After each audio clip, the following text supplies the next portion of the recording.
Welcome into the Blurred Wire. It is your host, King Whale, and we are back again. Look, I know I've been behind. There's been so much stuff to catch up on. I still got to record about Daredevil Born Again. I still got to record about Invincible Season 4. So many different things I got to record. But for right now, we're talking about a movie that just came out, The Mandalorian and Grogu, the latest installment in Star Wars. And for this episode, I have a very, very special guest, my good friend Kevin. We play Star Wars Unlimited all the time together.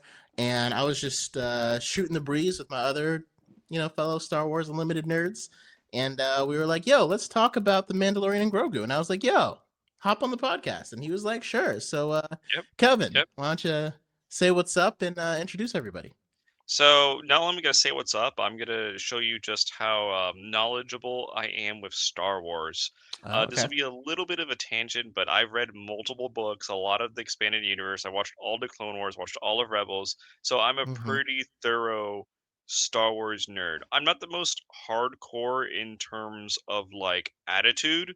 You like what you like, that is completely fine by me. Mm-hmm. But I do know the lore well, and especially when it comes to legends, I know pretty well as well.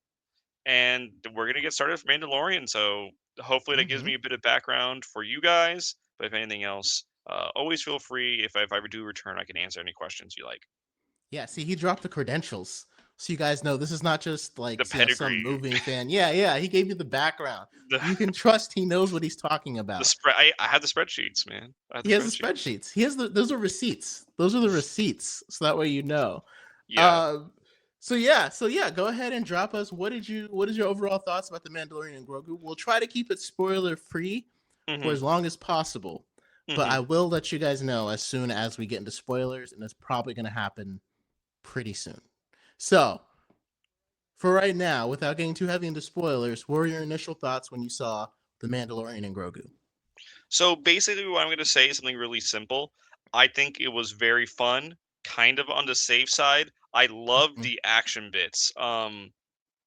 The action was pretty well done. We'll go into that in a little bit. I bet me and you probably have the same idea of like who versus who. Right. But the costuming was also like top tier. We can Mm-hmm. talk a bit more about that because I think there's a fair bit of CGI in this one, as well as Yeah. minis. But the costuming for this, the special effects, I believe was pretty top tier. And there's a lot more I can talk about. But overall, fun movie. Pedro Pascal, like his ability to act is really good. I love his way to act. Mm-hmm. Grogu was cool. Seeing them take on these two separate villains in the galaxy is really nice, and I think this could be a more of a setup movie than anything. I just hope it does well. Like everybody wishes for more Star Wars. Star Wars is a Mm-hmm. great universe, but I know this isn't like the blow you out of the water movie, but it's a fun movie to watch if your family first Right. time. I do recommend this as a first time watch. Yeah, it's not. I mean, again, we'll try to avoid spoilers, but anyone expecting like a universe resetting, Hmm. dynamic, like Hmm. Infinity War style addition to the franchise, we're not getting that, right? And I think a lot of us knew that kind of going in. Like we were hoping, but the closer we got to it, we kind of realized this is just going to be a fun story that John Favreau really wants to tell. And because Baby Yoda, little miniaturettes and Hmm. plushies have generated Disney so much money, Yes, they're the allowing him profitable to make a toy. movie. The Yeah, really exactly. profitable toy. Right. That's the only reason why he's getting to make a movie, because he made Disney $1 billion just by having Baby Yoda out there. Yeah, So, and yeah. to build on that a little bit, like, you're not gonna get, like, no Death Star plans, no huge Yeah. planet, like, destruction. Um, you're not gonna get something like Rogue One, in a sense. You're Hmm. definitely gonna get more of a centralized story, more pertaining to a certain clan, which we'll get into the spoilers. Right. It almost, like it almost feels like this movie would have worked better, or like if this was like the starting off point.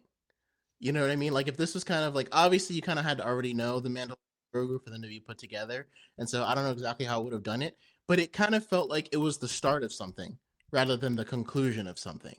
And so either way, though, it was extremely fun. I agree. I think this is some of the best action I ever remember seeing in a Star Wars movie, especially in a Star Wars movie without lightsabers. right? Because we already Yep. know this is going to be an era without lightsabers. Yep. I thought the way they did the action, like I'm probably going to be alone. It's hard for me to say that like Rogue One was really good for other reasons, but I Yes. loved the Yes. action 100%. scenes in 100%. this. Right, right, and I felt like they were because Rogue One again, it's not the whole point of it is not action. But as far as like I don't think it's too that much of a limb for me to say this is the best action of any non lightsaber Star Wars movie. There's not a lot of them to choose from, right? But I thought the way they did it, like, and sometimes it's hard for Star Wars to make a movie without a lightsaber in it because that kind of pulls everybody in. And sometimes, like, I think that's kind of why Solo kind of failed because like Rogue One worked really well because it was in that era, Yes. and then Yes. Solo kind of in that era, but not really. And it's like once you take the lightsabers out, what do you have left? And Hmm. like obviously, there's a whole universe like with Star Wars, and like you can do battles out in space and stuff like that. But it kind of felt like without the lightsaber battles, like Solo didn't really have that much to go. But with the Mandalorian and Grogu, and with the Mandalorian's fighting style, they did an excellent job choreographing that action. Hmm. And I thought the pacing, until we'll get into spoilers, but for the Yeah. most part, I thought the pacing was also phenomenal. It didn't feel rushed. It felt like the moments where we need to stop a second and explain we're good. And then when it was like high paced nonstop action, that was excellent as well. So I was very happy with the pacing Hmm. overall. I think this movie is playing better with audiences than critics than it's playing Yes. with critics. Yes. Yes. Yeah. I feel like there's a big disconnect if we go and like do critics in general. I feel like it could be a whole other conversation. But I feel there's a big disconnect nowadays of critics and with Hmm. audiences. Yeah. Sometimes they don't see things that Hmm. I mean, like for a diehard or a casual Star Wars fan, I feel like this gives you everything that you're looking for. Yes. But for Yes. like a movie fan of like cinema itself, I can see where you might feel Hmm. like this is lackluster. You know what I mean? It's kind of like, what are you there for? And it's like, to me, if you're just there to see the world of Star Wars, continue to just a good story within the world of Star Wars, it works out great.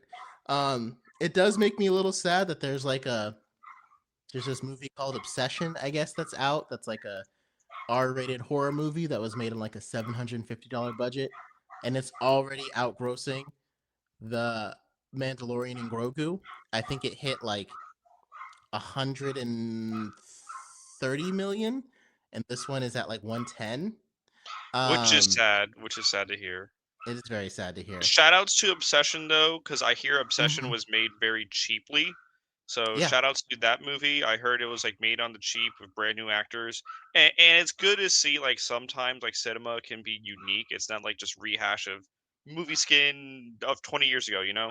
So right, it's good to hear. There's also the Backrooms coming out, so it's like double horror movies that are doing really good. right, right. And like, I've never been like a huge horror fan. Hmm. And it's like 750.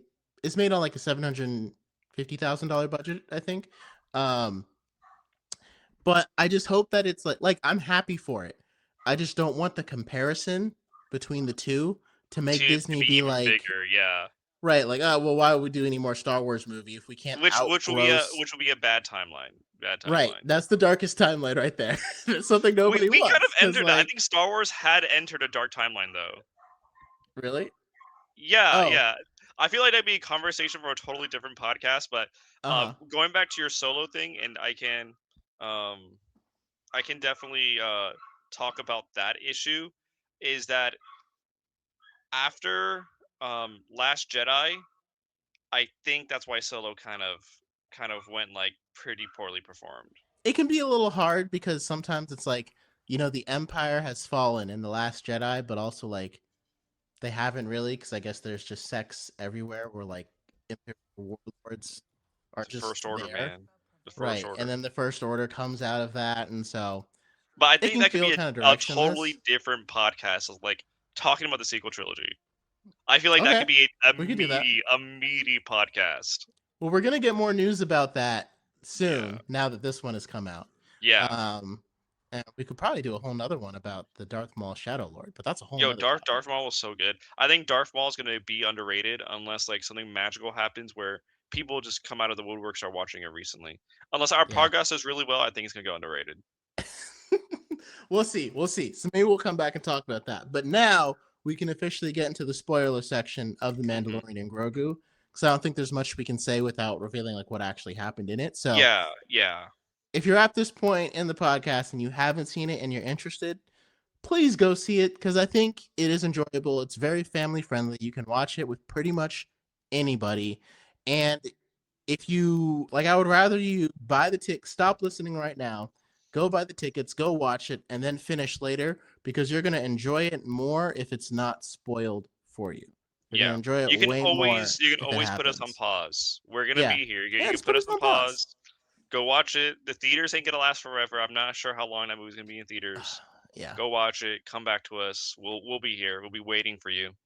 That's a whole nother topic. How long is moviegoing going to last when everything Oh, keeps like getting put on actual going out streaming, to like movies. actual theaters? That is a whole nother topic, but Oh, it's an experience at this point. So it is. It is. And I think that's what people I like to forget throw that. out. It's an Yeah. experience at this point. But there's one thing we can talk about that's kind of not spoilery. It's Grogu.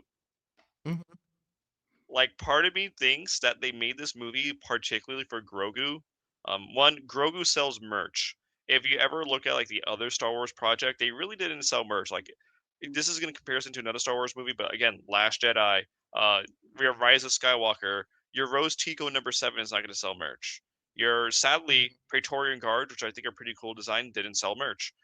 Sith Troopers sold a little bit more because they're just red First Order troopers, I mean stormtroopers, red First Order troopers, but it didn't sell merch. And Disney kind of got thrown a lifeline in the Mandalorian and Grogu because Grogu and Mando to an extent, Grogu moves like he's. If you ever go to like an art event, there's Grogu's. And Oh this is yeah. not even like a Disney license thing. It's just people love Baby Yoda, um, Hmm. and having Baby Yoda be like a weird puppet. He has multiple forms in this movie. If that makes sense. Like he has puppet mode, CGI mode. He has mini mode. They have like he probably has one where it's like he's on wheels. Um, and seeing that's kind of weird at times, because people want Grogu, but Right. him kind of wobbling around is funky. Like the shot of him swimming, I know they tried the best of that CG animation, but like it just looks funky, man. It looks funky. Like I kind of miss Hmm. episode 2 Yoda bouncing around the walls because like that Right. at least was really cool. Yeah. And I would love to know like how like is was that more practical or more CGI? And I guess it probably was more CGI with Yoda bouncing off the walls and fighting Sidious. Um, Hmm. but I thought Grogu looked. I think he looked better than like if I'm comparing the show, The Mandalorian, to The Mandalorian and Grogu, Hmm. the movie, I would say he looked just as good as the best times he's looked in the show, if that makes any Yes, sense. yes. Because there Episode have 3 been had a lot of times, weirdness. yeah, there No, have been sorry, some episode times where I 3, was season like, 3. Grogu don't look that great right now when I'm Yeah, watching The yeah. Mandalorian. But I'm Hmm. like the best he's ever looked in the TV show. That was kind of Hmm. like the floor for the movie, Hmm. and so it Hmm. didn't take me out of it. It does kind of feel like they wanted Grogu to do something in this Yes, movie and yes, have like a 100%, more 100%, significant role, and I like the way 100%. they did it. But it kind of feels like they almost forgot because he had such like a long uninterrupted role where he was basically we're talking about the part in the movie where Mando gets poisoned and Grogu's trying to nurse him back to health. And Mhm, it kind of felt like we need more for Grogu to do. So it's like, okay, let's mhm, heal him. And it's like, ah, that's not mhm. really quite enough. Let's have him nurse him back Grogu to has a health. side. Grogu has like I think 2 of them if you really be specific about it. Yeah, because like he went back to get those guys, The Anzellans. the Anzellans. Is that their name? Yeah, Anzellans. that's their Uh, species, and Anzellans. I did think it was hilarious when they came back with the little ship and Mando was like, "What am That I actually supposed to got do?" my That was theater cracking up. funny. I'm not sure how loud your Yeah, theater was, but like at certain it was pretty points, small. my theater was actually I think filled, which is really nice because I saw it the opening weekend. I saw it the Sunday of. Um, and it was filled. Like there was probably very little, if not next to Hmm. no seats, which is nice because Yeah, sometimes on opening weekends theaters don't get like that. And I know opening week wasn't the greatest for Mandalorian and Grogu, but mine was pretty packed. And then when there was like funny moments, like people especially were the laughing. Anzellan, then Yeah, Zelda mini ship. That was actually really funny. Like I wish we can like play the mini ship on the screen because I know. it was I really funny know. to mini ship. Especially with like again Din Djarin's character and Pedro Pascal's like deadpan way he plays him, Hmm. and the way he's just like he's not gonna crack a joke about it. He's just like, Hmm. okay, He's a this isn't Mandalorian. gonna work. Yeah, Yeah, exactly, he's a exactly. Mandalorian.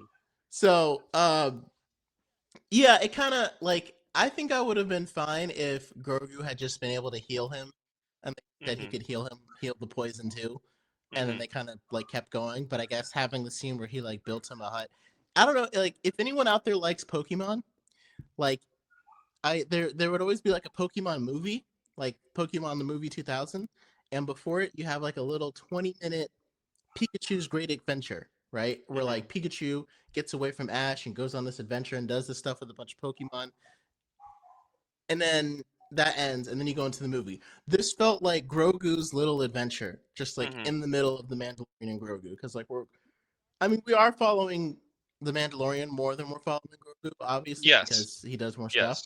But it kind of Yes. feels like we're following them both, and then it's like let's just kick the Mandalorian out of the story for a little bit so we could focus on our merch selling guy. And so I think it still kind of worked for people that especially wanted to see Grogu do more. Hmm.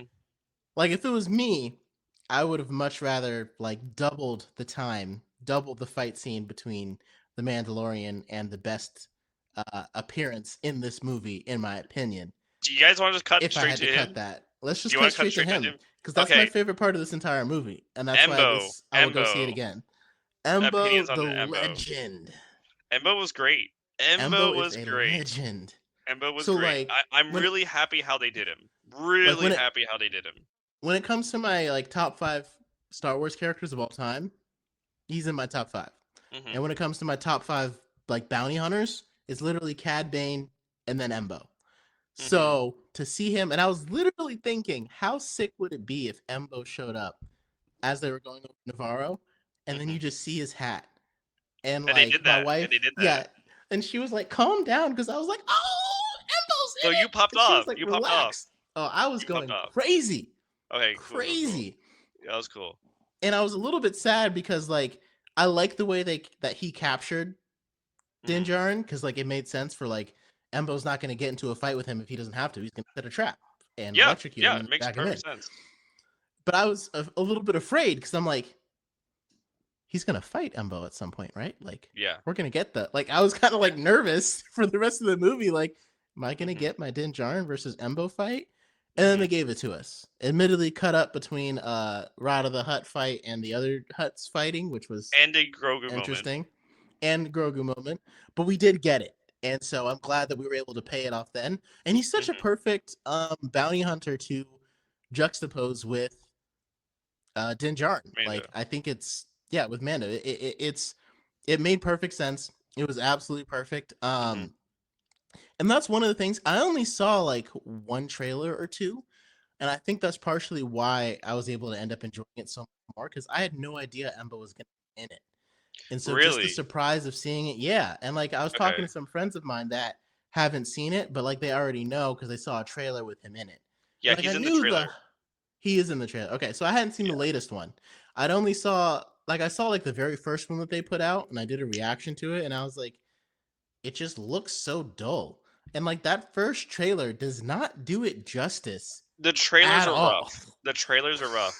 Like, If we want to talk about trailers, the trailers weren't, in my opinion, weren't the greatest. mm-mm. Like I know they did a Dodge Ram trailer for Mandalorian and Grogu, but like it gave us nothing. That was like Right. a nothing sandwich. And that's the hard part about trailers too, because when a movie doesn't have a lot of hype, like it's weird to Yeah. say a Star Wars movie doesn't have a lot of hype, but it Hmm. really didn't. People just weren't Nope. caring about it. And it's Nope. like, It did not. how do you deliver a trailer that gets people excited, but doesn't give too much away so there's actually a movie for them to watch so they can be excited about it? Because they're gonna get like you get more money from people being excited with word of mouth. Like from me telling all my friends, bro, I loved this movie and I loved it because I was surprised at seeing Embo in there. Hmm. Like convincing those people to go is going to give them more money than showing Embo like prominently in the trailer Hmm. and maybe getting some people who want to see Embo to go, but like it doesn't have quite the same effect because he's in it. It's hard. Obviously, it's a delicate balance, but having him in it was an absolute stroke of genius. And I'm glad he survived because I want to see him go up against Djin Djarin again. Yeah. Like, I think that fight was too short. I would have Yes. loved to see two fights Yes. between them, right? Like one where he captured him. Yeah. But again, I do like the way that he captured him. So it's a good problem to have, basically, where I'm at. And I just wanted more. And I thought it made perfect sense, especially with the Hutts hiring him. Um, and it's brilliant. And I think that's the kind of thing that, like, again, because Dave Filoni was heavily involved in this, so you could tell that like his print was on it, and you could tell that like and it was like when Cad Bane, when we saw him at the end of the Book of Boba Fett, we all were kind of going nuts, We and of were, but course, it it was was a the huge Book of Boba Fett. disappointment. Yeah, it Yeah, was the Book of Boba because Fett. it was still a terrible show. So it was We like, can. I'm not sure how much you want to go into the Cad Bane of Book of Boba Fett, but we can definitely talk about Cad Bane versus Embo, like their appearances, because I think Cad Bane's cool. Like, just regardless, he's cool. Like, him showing up is cool mhm, because Cad Bane is cool. But the way they treated him was so much more different. Embo was not only cool, he was a menace. Um, right. but like a professional menace, if that makes sense. That is the perfect description of Embo in this movie. And now I need a spin-off called Embo the Professional Menace. Yeah, Like Embo Professional Menace. Because it was perfect. Yeah, we'll have to do another episode about Cad Bane versus Embo. or just But Book of Boba Fett in general. oh, or just reviewing the Book of Boba Fett. Yeah. But like I was saying, this appearance was like it was awesome, it was exciting, and it wasn't disappointing. Like Hmm. I was riveted by every moment he was on screen. And I knew when he busted into that room with the Hutts that Emba was gonna appear, right? Hmm. Yep. And it was perfect timing. And it's like again, I was nervous because I was like, "Are we gonna get a fight?" But we did. And so, yeah, that part absolutely killed it for me. Are there any more like spoilery parts of the, the action that you thoroughly enjoyed, or anything else that you thoroughly enjoyed? I can definitely talk about Embo for quite a bit more, but For quite if it longer, gets yeah. well, just let me know. We can move on to other characters, but I I'll keep love going. Embo's Yeah, transition from Clone Wars because the last time we saw him was Clone Wars. right. From Clone Wars to live action, and Hmm. nothing against the Clone Wars, but like some things translate really well. I think droids translate super well from Clone Wars to live action, but sometimes Yes. things don't translate as much as well. Like Hmm. if you try to translate something like Young Ahsoka, it wouldn't translate well. Or if you try to translate like the B2 Super Battle Droid, their depictions very different in Clone Wars to live action. Hmm. But Embo, I think, looked really well. Like when you first see him, you'll see him like in this thunderstorm, and you see like a bit of his face, and it Yes. looks really nice. It looks really nice, and the way he hunts Din Djarin, like you said, is not too confrontational. He's not confrontational. He's not supposed to be, but he captures all the people he needs to. Um, and we get a really funny moment of that, like where like basically the Anzellans, the little guys, and Grogu run away, and it's not like his capture, so he lets the wolf. I forget the wolf's name, or the I forget what wolves are called in Star Wars. I don't Um, think it was a. I don't know if it was a Corellian hound. I know it yeah, wasn't a loth wolf, but it might have. I'm not sure if definitely it's a not a loft wolf. Corellian Loft hound wolves are though. gigantic. Yeah, Um, they probably have like some like Latin sounding name like Lobo or something like that. yeah, But yeah. when it comes to like that wolf, I forgot his name. When the wolf sidekick, the Embo, he was gonna capture Grogu and the Anzellans, but he only captures one because all Embo kind of wanted was Mandalorian. Right. Which I thought was cool too. Like I think that was a cool part of the plot because like, we're probably like nobody really wanted to see the Mandalorian rescue Grogu again because I mean obviously like the big father figure character like rescuing Grogu would have kind of been like it would have made sense, but it would have been played out. You know what I mean? Like the way he had to rescue him from Moff Gideon. So it Hmm. was kind of cool how they reversed it and had Embo capturing Din Djarin, and Hmm. Grogu had to be the one to save him. And like in a way, you could kind of see that coming because you knew they weren't going to go to have the Mandalorian rescue Grogu again, like they had just done. So that wasn't like a surprise, but I still appreciate that they put time in and put a plot that made sense that allowed it And it to did make happen this sense. way. It did make Yeah, sense. And if because we why ever would talk the about Hutts the want sequels, Grogu? I'm gonna rip. I'm gonna rip into the sequels and their subplots, like, because this actually makes Hmm. sense, like why they're doing this, why they're doing that. But if we ever get to the sequels, Right. I'm gonna make sure to rip into them. Oh yeah, like we gotta do like I don't know, maybe when the next one's coming out, we'll like plan a series where we can like go through and maybe just review every Star Wars project so far. Mm-hmm. Like that Mm-hmm. would be pretty fun if we were like counting down towards the next Star Wars project. We should have done that before Ahsoka. this one. Ahsoka, the next one. Oh, Ahsoka's the next one. Oh, right, at the beginning of Yeah. the next year. Okay, so yeah, maybe we could talk about that and like count down towards it to everything that like built up to it. Um, yeah, because I thought the way that they outlined the plot and allowed, because why would the Hutts want Grogu once Din Djarin decided to just let Rada go free? Yeah. Like there Even was if no the reason for Hutts them. knew that Grogu was force sensitive, I don't think the Hutts really care for that. No, The Hutts, for the most part, are not really force sensitive. They just want Mando because he failed his contract, and they wanted Rada because Rada was a threat to the right, twins. right. Which I think is a perfect transition into Rada.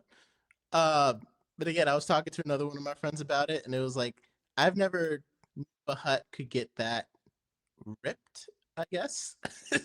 But um I do think it was cool. Like I'm kind of indifferent on the Hutts. I think they're used pretty often. But at the same time in movies like the last time a Hutt appeared I think was The Last Jedi. And we haven't not The Last Jedi. Really? Return of Return the of Jedi. Jedi. Yeah, Yeah, Return of that the Jedi. makes more That's what I meant. sense. Yeah, yeah, yeah. Jabba Yeah, Jabba. Right, right. And so we haven't really seen one since him and he died, right? But I and do Book think of it's Boba Fett, if you want to cool. count that.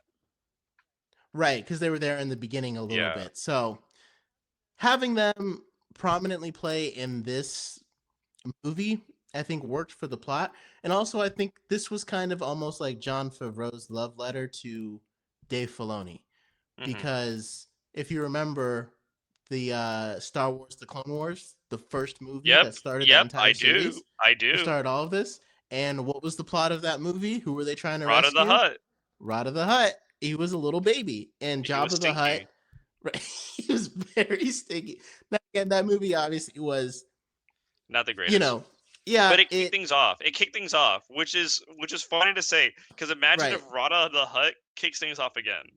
right, and it's kind of like it's hard to imagine, but it's like without that movie, and if that doesn't lead to Star Wars: The Clone Wars, we don't have any of this. We don't have the Yes. Mandalorian. We don't have Yeah. Ahsoka because Ahsoka Nope. doesn't exist, That was her right? first appearance.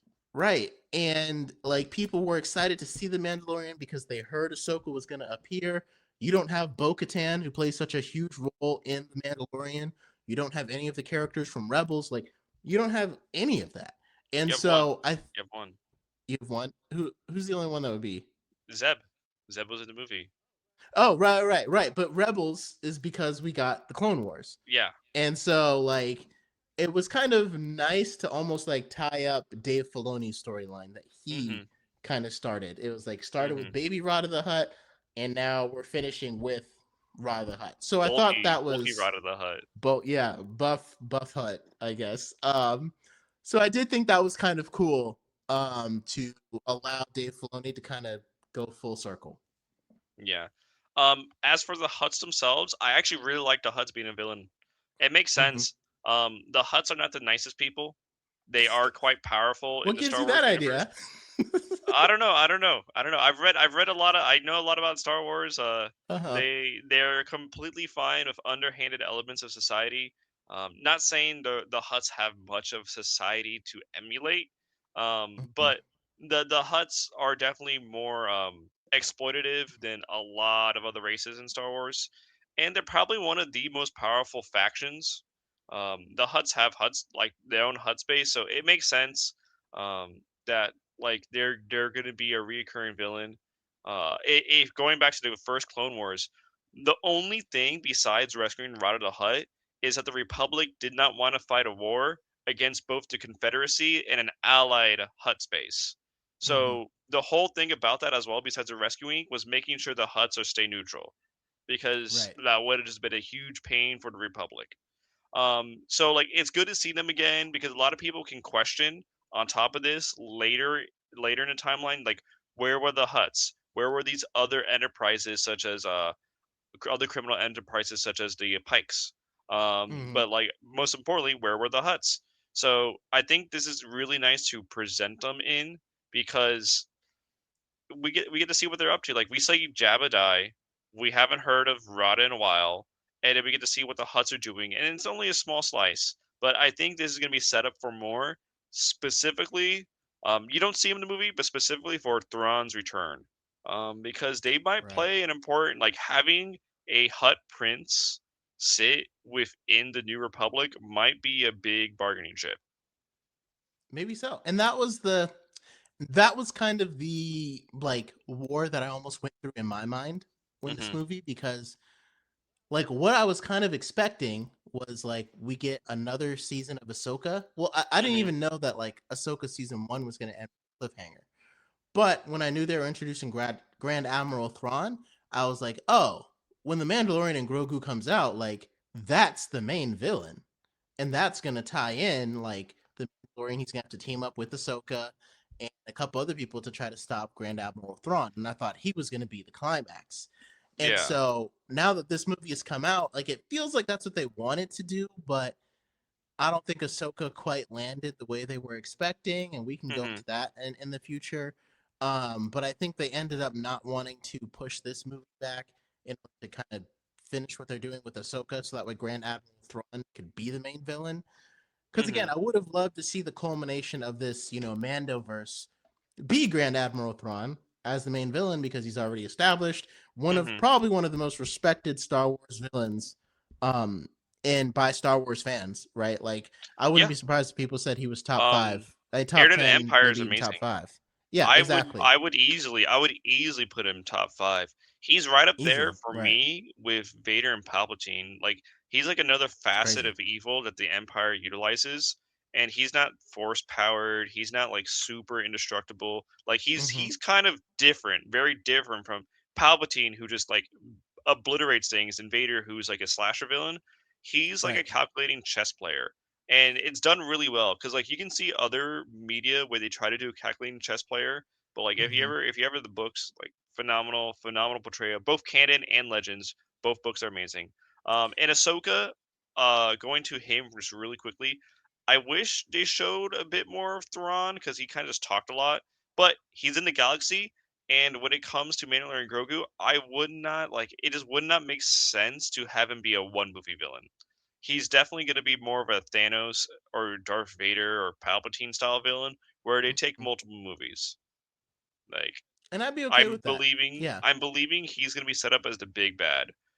Spoilers, I'm not sure if you heard of this. I did go to Star Wars Japan, and it did reveal to me that Admiral Akbar and Grand Admiral Thrawn would have a huge fleet battle. So, Okay. So we got to expect that. And I think like that's not going to happen in Ahsoka. It's going to have to happen like on the big screen. So hmm. I guess we'll see where Grand Admiral Thrawn, and that's kind of where like the Star Wars timeline kind of comes into play, because it's like Hmm.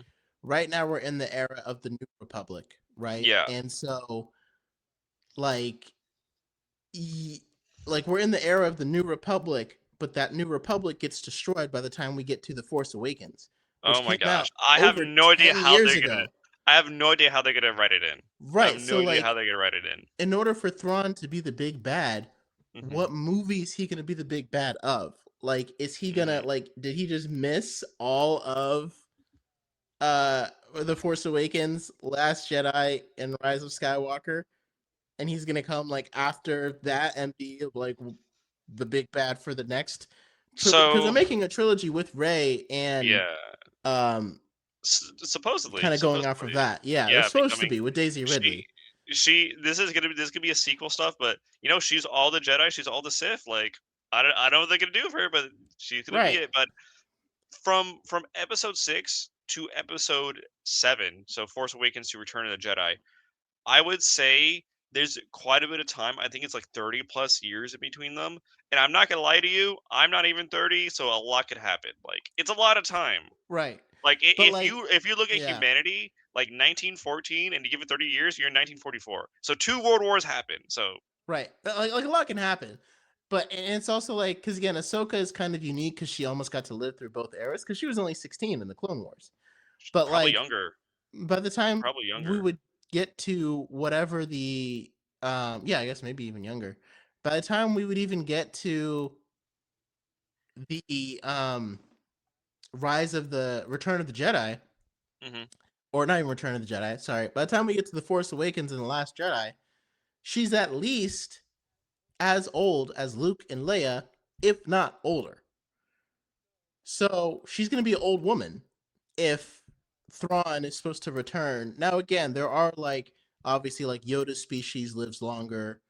Some like you could say that act. Hmm. I don't think Togrutas are supposed to live that much longer than humans. I It's don't weird know. in Star Wars, man. It's It's weird weird with the because like timelines though. Bo-Katan Mm-hmm.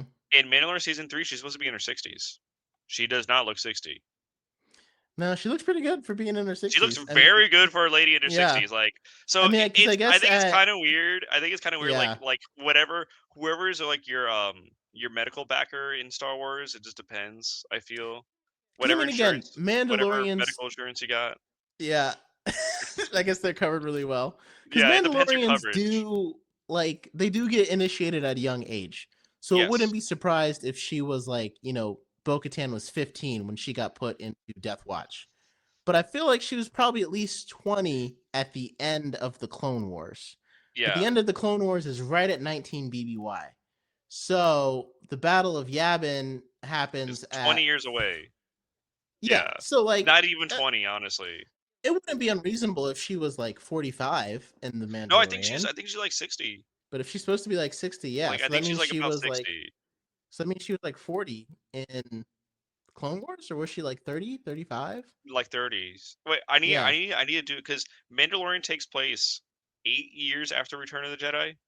Oh, 8 years. Um, Okay, so 12 yeah, ABY after the battle, because 4 BBY is when the Empire falls, right? yeah. Empire Or Strikes 4 ABY. 3 years after the first movie, Episode 4 is Empire Strikes Back, and I think 1 year after Episode 5 is Episode 6, and then Okay. Mandalorian is, so 4 plus 8 is 12. Yeah, Yeah, okay. So 12 ABY is when that would take and then place. three more So, seasons after you get Mandalorian season 3.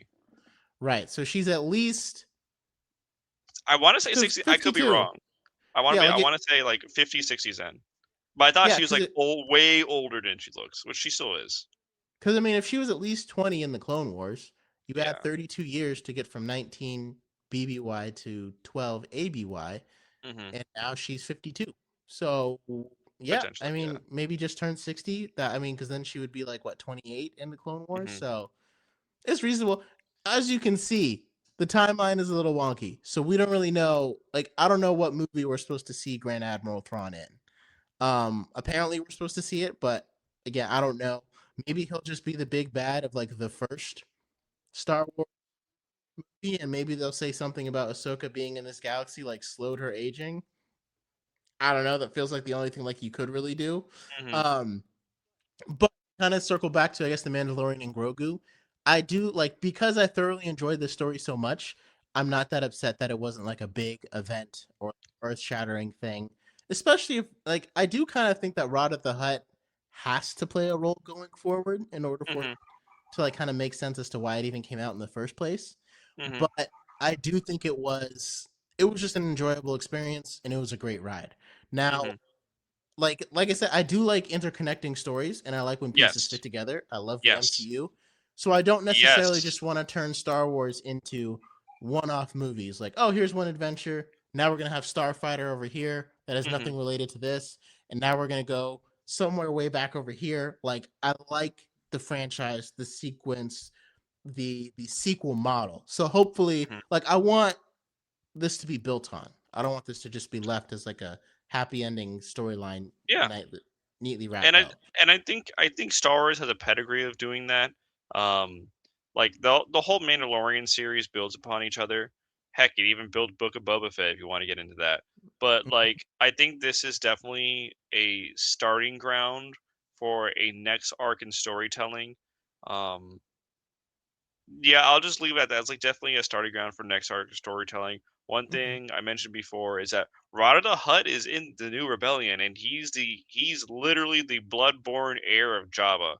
So like having that in the not New Rebellion, New Republic, having that into New Republic, I think is a really good like bargaining chip, a really good piece on Right. on the galactic chessboard you have.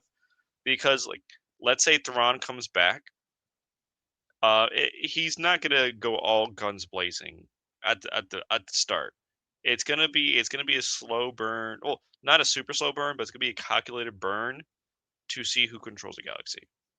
Right. And so, and like it would make sense in order to like I think in Ahsoka we didn't really get a chance to see how much of a chess player Thrawn really is. Yeah, we saw Right? a We little didn't really bit. get We to saw a see little that. bit. Hmm. Yeah, like glimpses, yeah. And it's almost I almost like would have preferred either let's just get a cameo of him at the end. Hmm. Like it was kind of nice to see him, but it's like what did he do exactly? Like I guess he's been playing it behind the scenes the whole time. We just didn't really get to see it as much. So I Hmm. think it would be like an interesting move if they had to like feign Rada leaving the New Republic. Hmm. Like if like Thrawn sees a power vacuum now in Hutt's empire because the two Hutts are down, Jabba's gone, and Rada defected to the New Republic, right? A lot of Huts died, by the way. There's more Huts dead besides those three. Right, right. The So, Empire kind of did a hurting on the Huts, and mhm, right now in Mandalorian and Grogu is probably like one of the few times where the Huts have breathing room because the Empire is so fractured. Um, right. like because you see at the beginning of the movie, you have him just easily bringing in like a body of an ex-Imperial officer, and that was supposedly a warlord of multiple systems, so he had multiple planets Mhm. to levy, but Mandalorian just did it by himself.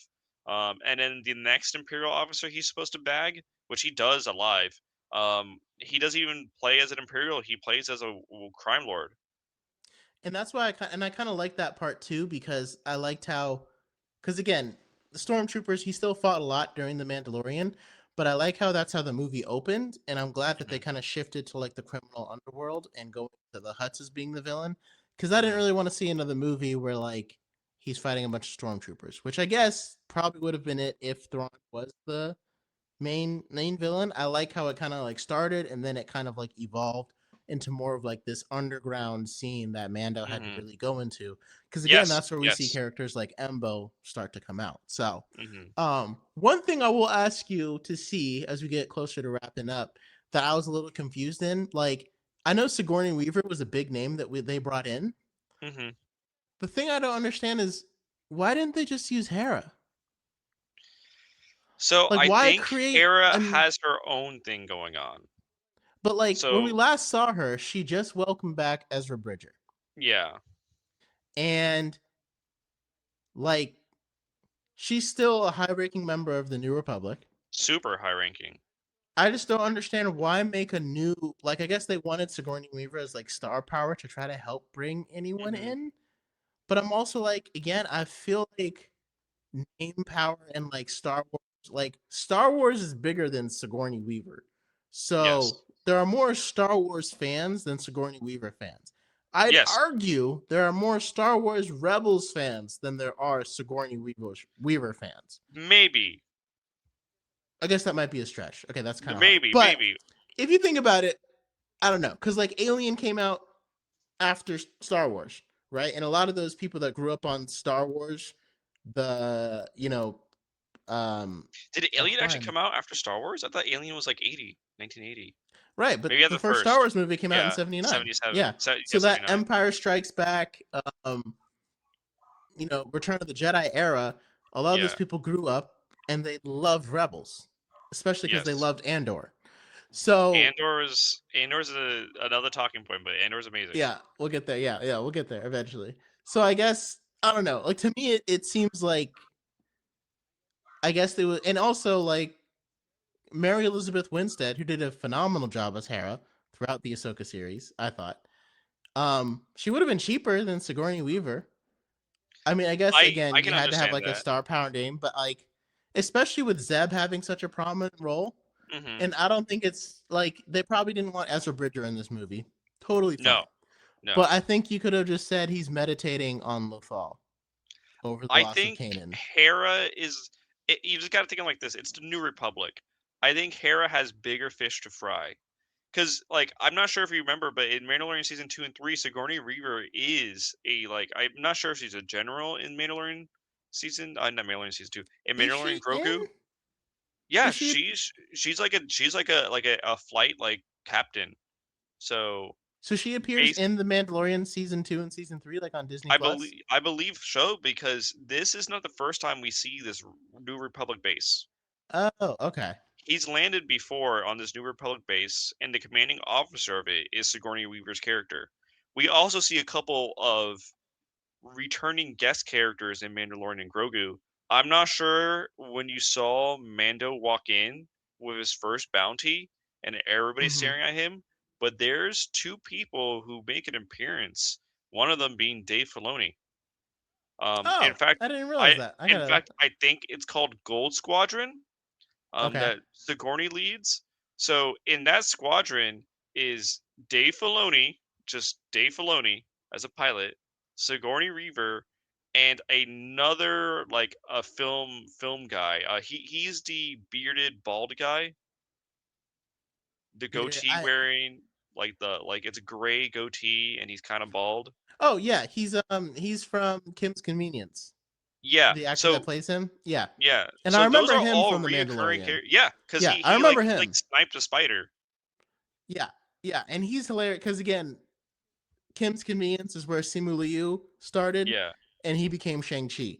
And Yeah. so like, and oh my god, the actor that plays him is so funny in that show. If you ever get a chance to Yeah. see it, it's hilarious. So those are But all anyway, reoccurring characters. right. So Sigourney Weaver, if she's a reoccurring character that's like coming back, that makes more Mhm. sense. Yeah. So I guess I need And to I go think back and Hera check to just see has where she bigger fish to appeared. fry.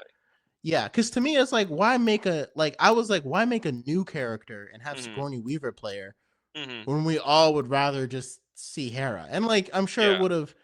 I don't know how much the VFX budget would have went up, but like, I Mhm. think Hera was mostly done with practical effects. But I don't again, the think it's difference in too hard.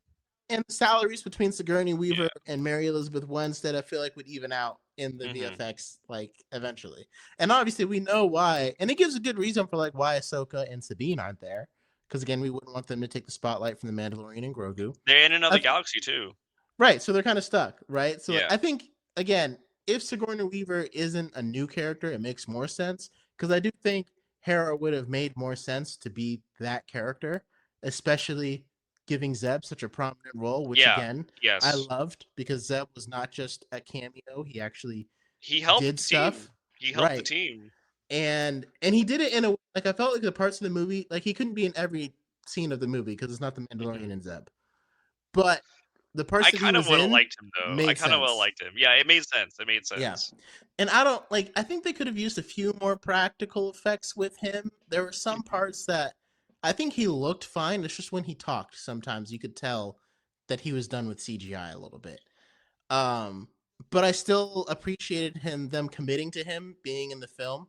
And Mhm. again, watching him help raid that Imperial house was Yes. cool. It was like back to Rebels time and it really felt like it had come full circle. It did. Like I'm gonna say this: some of Dave Filoni's projects, so Ahsoka and Mandalorian and Grogu, it feels very Rebelsy. Mhm. For those who've watched it, like this definitely feels a little bit of Rebels in it. And going back to Zeb, I actually wanted to see more of Zeb. I know this might not be of everybody, but I think Zeb was done pretty well. Like he was people who are new to Star Wars might be like, "Who's this purple monkey looking dude?" Yeah, But exactly. like to me personally, I like Zeb. So seeing Hmm. him be involved was always for me a nice touch. And I honestly wanted to see him fight along with Mando raiding the Hutt base because like to me, this is gonna go more into like the final act of the movie. Mandalorian single-handedly beating a ton of droids. He did have help later on in that battle, but at the first point, I was like, "Oof, this seems like an uphill battle." But if you know the other legendary Mandalorians, they kind of do crazy stuff like this Yeah. every now and then.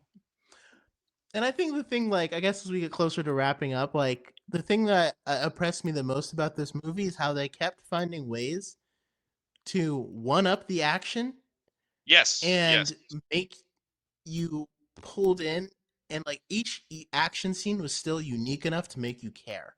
Like yeah, the bar fight scene at the that very was good. beginning, one of the first action scenes, it was dynamite. That's probably one of my favorite action sequences, besides the Djin Djarin and Embo fights. And There's two others I really like though. well, they were able to keep bringing it up, and Yeah. like they did it with him versus Rada. Then they did it between. I think my wife kind of checked out when she saw like all those creatures come out, because like I realized a lot of people don't get to see like that weird side of Star Wars with all the creatures if you don't hmm watch the Clone Wars, if you don't watch Rebels. So she was kind of like, "What is happening? Like this is so weird." So But here's like for another us, like hard it's Star normal. Wars call out. Those weird creatures, those are the Episode 4 chess pieces. Episode 4 chess pieces. What do you mean by that? So I forgot what it's called. It's like It's like, oh my gosh. Now I have to look up like obscure Star Wars uh tabletop games. But Oh, okay. it's that game that Chewbacca and C-3PO were playing on the Millennium Falcon. Oh, okay. See, that's Those are all oh the yes, yes, monsters. yes. Those are Okay, all the yeah. monsters. That's cool. Yeah. See, that makes it And even better. to Like they me, had to come from somewhere. fight that made it my number. Like I personally enjoyed that pit fight. Yeah, I thought that I was cool. really did. I I loved it. really did. To me, the best one was definitely like I do wish we got more of this Embo fight. The Embo fight I think was overall the best, but that pit fight for me, it did serve me well. One, it's also a callback, but two, the fight scenes were really good. Like you get to see Rada Hmm. and Mando back to back fighting all these creatures, and some of these creatures just fought each other. And I think the visual effects on these guys are really cool. So like it just compounds for me. Like visual effects were good, the fight scene was good, the callbacks to the lore of these creatures were good because it is the episode. I forget what kind of a game it was called, but it is an episode 4 callback, like from the 70s. But I will say Embo took the cake. I just wish the Embo fight was longer because for Right. me the pit fight was in a way more completed, but in the Embo fight they kind of get distracted by falling down a pit. But to be fair, like it makes Embo survive, which is always good because I didn't feel like he really like they had to kill him off. Um, but Hmm. the final going to the final fight now, I do really appreciate that one-on-one fight. You don't see that. You don't see like that choreographing of just like throwing Hmm. out moves against each other because most of the time in Star Wars it's a lightsaber battle or like a fleet battle, and having a one-on-one is kind of rare. And the few times we do have one-on-one, like let's say Qui-Gon versus Darth Maul, like I said, it's mostly a battle of sabers. Right. Of lightsabers going at it. And so I think that's why that fight works so well for me. And honestly, like I do understand like Rada had to fight the other Huts. It was going to happen. It was going to be a 2-on-1. But it's like I wish like the Embo Din Djarin fight, based upon the choreography, it had the chance to rival the Captain America Winter Soldier fight. Easily, Like easily too, in my that's opinion, easily. that's the epicness that we're talking about. But if you notice that fight, it's not cut to death with another fight in between it. Now again, that wasn't the climax, right? And so like when Captain America is fighting Bucky at the end of Winter Soldier, it's cutting back and forth between the helicarriers getting destroyed. And so like obviously they're going to cut back and forth between Embo versus Din Djarin to Rada versus the Huts because it's happening at the same time. But like again, to me, you could have cut the Grogu. Like, I'm impressed with how much action there was, despite that we took a good, like, feels like 20 to 25 minutes of just Grogu nursing Mando back to health. Like, the fact that we still had so much action in this movie and we spent so long with all of that. But either way, to me, you could have cut that in half and just given us more of that Embo Din Djarin fight. And again, like based upon the plot, I understand the cutting back and forth. Rada did have to fight them. It did make sense for the plot. But if there was a way to make it a little more intentional, where maybe like we had only like 5 cuts total, like you just really get some Embo versus Din Djarin, then some Rada versus the Huts, and then we finish that off with more Embo Din Djarin, like to me, you only need to cut back like maybe 2 or 3, maybe 4 times. That fight would be up there, way up there with some of the best Mhm. ones because especially the acrobatic style that Embo uses with like death by 1,000 cuts. Hmm. Like he'll hit you there and then dodge and hit you there and then dodge, and like the way that like he put his like in the middle of the fight, the way he blocked a shot with his hat and then he put it Yeah, back on and like the hat. ran Yeah. around the brim. Like that's just what he does to Hmm. like he didn't really have to. He could have punched him instead of like doing it, but he's that's what he does. It had the chance. I think it still is legendary, but like if you gave us more, if you made it longer, if you took down the cuts between it and the other fight, it would probably be up there in my top 5 of all time I easily. will say that you touched a couple things that I did not enjoy with the movie. One was like that slow-paced Grogu scene once he beats like the water dragon, the snake dragon actually. Yeah, Um, which that also. part for me, like I know some Grogu fans would love it, Mhm. but that part for me was just so slow-paced. Like I could probably skip that. Like it's nice for to see Grogu's care for Mando, him building a hut, him attempting to feed him attempting to heal him. But to me personally, it did take me a little bit out of the movie. And then going to that throne room fight in particular, you got to see Rada versus two Huts, which it was all right. I think it was fine. Mando versus Bamba, Mando versus Embo, which was the highlight, and then it was broken up every now and then by some humor with Grogu and Embo's dog. Um, Oh, and right, right. it was a nice breakup because the change of energy is quite fast. Like you go from you do see him fighting droids, but it's nothing like too um how would I say it? Too high stakes, too action packed, to like really fast fighting between Embo and Mando, and it gets broken up with uh Rada and the two Huts, which is just like more like just brute force fighting. And then you have like another breakup with, like I said, the comedy scene, the kind of laid back scene between Grogu and the wolf. So I would like a longer fight between Mando and Embo, but I do understand the multiple breakups. But there is a pacing issue sometimes in this movie because there Mhm. is points where it takes you out. Like the pacing goes from like being really slow to being fast to escape to slow, and like the pacing does take you out a little bit for me personally. Like this is my personal pitch to like Dave Filoni, John Favreau. I don't know if you guys will ever see this. They're Probably watching right won't. now. They're watching But right now. I'm talking to you right now. Yeah. Give us the extended cut. I know you cut some scenes out of that fight. Everybody Ooh. does.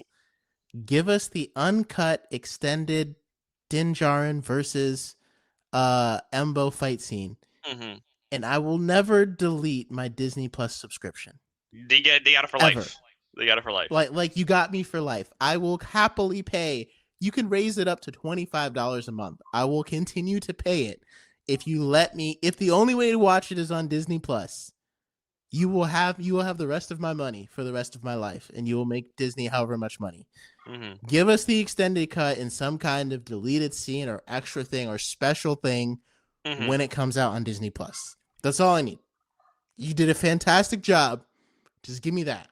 Give me So, an uncut, extended cut, Din Djarin versus Embo. That's all we need. side tangent, kind of. Supposedly, there's also a hidden cut of Episode Three's fights, but that could be a totally different Really? side tangent. Yeah, yeah. Oh, Supposedly, that's a there's whole nother thing to dive the into. Yoda fights were supposed to be longer. The Mace Windu fights, there was a ton of them. The Jedi Masters that not Yoda, Mace Windu brings with him were supposed to last more than like a hit. Mm-hmm. But that's a whole different topic. But they're supposed to. There exists actually probably the cuts of the Mace Windu, the four guys he brings with, and the Yoda fights. I was playing basketball the other night, and a guy was going for a three, and I was supposed to cover him, but I was tired, so I left him wide open. So Hmm. I just went like, Wah! Like as soon as he made the shot and Hmm. he missed, and I was like, see that right there? That's the Palpatine scream. Works every time. If we go to And he Darth was like, I hate Maul, you so if we much. go into Darth Maul, Shadow Lord, the Palpatine screen is used multiple times. I'm not sure if you noticed. I'll have to read. I actually haven't finished it. You have to finish it. I know. It's the Everybody next who's thing on my watching list. this, once you get off, watch Darth Maul Mm-hmm. Shadow Lord if you haven't, because Darth Maul Shadow Lord was some of the best Star Wars I have ever seen. Wow, that's high praise. That's high praise. Yeah, it is high praise, but it's Yeah. deserved. It's deserved. Yeah, I guess I agree with you. I think the only, like I said, I still got to look up to see if Sigourney Weaver was in The Mandalorian. But again, I guess my only two pegs against the movie were, to me, that Grogu healing scene was too That long. was slow. That was very slow. That was Even if very you didn't slow. give us more action, like if you didn't Oh, have, your video cut out. yeah.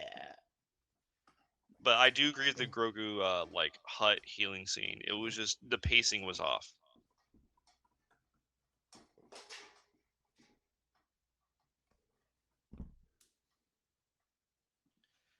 Sorry, my camera overheated. I forget that it does that. Okay. Well, we're I gotta over an open hour up the in, thing. so Yeah, we're about to wrap this up. Okay, let me put myself back in. And this is why we have the magic of post-production, because nobody will ever see that. Okay, we're back. So if you yeah, I subscribe to our guess Patreon, you get to see our bloopers. if you subscribe to the Patreon, you will see the bloopers. Yeah, I guess my only knocks against the movie are that Grogu scene was too long. And again, I still don't really understand using Sigourney Weaver over Hera, but if she was in The I understand it. Mandalorian, I understand it. okay, so that's a little bit easier if she was in it. If she's a new character, Yeah. I still don't really get it or agree with it. But if she was already there, I got to go back and rewatch some seasons to see her. I do think I also wanted to comment on the cinematography of Nal Hutta was fantastic. I really loved that and the way that they designed it. So I guess we have been going for like over an hour, and as you just mentioned, if you want to see the bloopers, subscribe to the Subscribe to Patreon, Patreon. which Yep. I'll have to make in order to do that. Um, what are your, I guess, if you want to, your last thoughts? If there's any like, like I said, negatives that you took away from it, like things that you didn't quite like, or just to reiterate the highlights that you had from this movie. I can do a lot of last thoughts, but I'm gonna give you a fun fact. Now Hutta, which was seen in Clone Wars, the cinematography in Now Hutta was amazing. I love Mm-hmm. the foliage of Now Hutta. But if you guys remember that dragon snake, I would say watch if you want, take out your time. Obi-Wan and Quinlan Voss track down Zero to Hutt because Obi-Wan gets ambushed by a dragon snake, but he manhandles the dragon snake. He stops him biting with both hands. He just like lifts both hands open and then like uses the force to cut the dragon snake's like to stab it in the heart. And then like he made it seem easy. So that's one thing that comes to my mind. Okay, I'm gonna have to go back and watch that literally right now. Yeah. Yeah, so I'm gonna have to. One thing I will say, like Snake Dragon. Come on, guys. Like, there's nothing else we It's could have come either up with. snake dragon or dragon snake. So Like, we couldn't have come up with anything better than that. I don't know. It's fine. Whatever. It's not that big of a deal. But it was kind of funny being like, it's a snake dragon. And it's like, oh, that's very clever. That's or very dragon clever. snake Or dragon snake. Now, is dragon snake more clever than snake dragon, or is it about the same for you? I don't know. It depends. It depends what you like in the alphabet. If you like S or T, I don't know.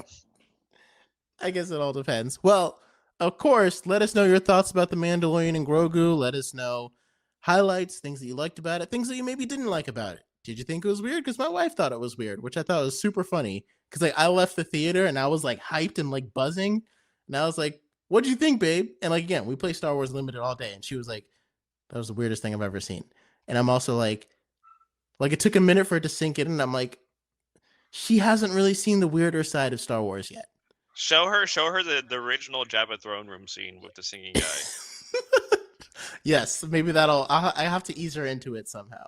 So anyway, let us know your thoughts about The Mandalorian and Grogu. Yeah, Kevin, thank you so much for Of joining. course. I Listen, will have to have you anytime. back. Yeah, Anytime. we'll do this again. I'm huge Absolutely. on sci-fi, like anything sci-fi. Uh huh. I'm probably like really solid at. Like I don't do Star Wars as well. I do Star Trek, I do The Expanse, I do The Martian, like anything. Like I love Okay. Project Hail Mary. I'm definitely like a sci-fi guy. Maybe we'll do The Martian because you know who I I love usually The do Martian. this. You know who I usually do this podcast with? Who? Alex. It'll be fun. It'll be fun. And if Yeah. you really want to, we can do Smash even. I know that's a totally different avenue, but Well, like Alex and I last, we did we did two 2.5 hour episodes just talking about the Mega Evolutions on Pokemon Champions. Oh my So goodness! Oh my goodness! I'm sure there's a way we could figure out a way to talk about some Smash. There Smash is. You can Bros. just talk about like Yeah, tournaments. yeah, I'm pretty sure it is. yeah. Because when's he's got one coming up too. So Yeah, I'll I be think I'm there. gonna help set Bring up bring the gear for bring that. your Star Wars Unlimited because like I love Smash, but I've played it for so many years that I'm like I kind of like I'm Unk mode in Smash. Unk mode, yeah. I'm 100% Unk in Smash. I can. I'll still beat you guys. Don't worry. But I'll still beat you up real I'll good. still beat you guys. But like I've been enjoying Star Wars Unlimited way much more. So I'm hype on Star. Yes. we can even do our session there. We can do live from the Yeah. tournament. Live. We could do live the Star Wars Unlimited match. Like that would be pretty crazy. I'll definitely bring my stuff. Yeah, I will say I'm hyped on Star Wars Unlimited right now. Like that's kind of the thing for me right now. Yeah, Like I want I'm to just play more. loving this collecting cards. Yeah. I've built like 10 different decks so that way I can make have some of my friends over and let them pick out decks and stuff. Mm-hmm. So yeah, I'll I'm drive definitely up there even. I'm like about 2 hours, but like look at this. So Is here's that like some home of one? my Is that home one? Radis. Oh, Ravis. Okay. Yeah, And you got that like Agent Callus, yeah. yeah. I know if I like turned like right now my podcast is called The Blurred Wire, and I'm like if I turned it into a Star Wars Unlimited podcast, it would be way more niche. Oh, see, I want that Thrawn in my Jabba the Hutt deck. I can definitely give you some I'm fine with trading. I know not everybody wants to trade, but I'm fine with trading. I really don't care. Like trading's a part of card gaming. I feel at this point. I feel like it's a nice. I mean, you're the reason I have a Darksaber right now. Yeah, Like, and you're the reason I have so many Obi-Wans. So like, it's just it's just capitalism, man. It's just right capitalism at its finest. at its Yeah, finest. I got a Darth Nihilus with your name on it. Next time you're looking for it. I'll definitely love Nihiluses. Yeah. Okay. All right, guys. Well, thank you so much for joining us here on the Blurred Wire. Again, obviously, I will be having Kevin back, and we will keep breaking down. But make sure you let us know your thoughts about Mandalorian and Grogu, and if Break this it happens, down in the comments below. break it down, please. And if this happens to make it to any Star Wars Unlimited fans, let us know your thoughts about the latest decks. Drop some, and we'll just keep talking. And let us know if you're excited for Ashes of the Empire. And with that, we'll sign on out. Take care, guys.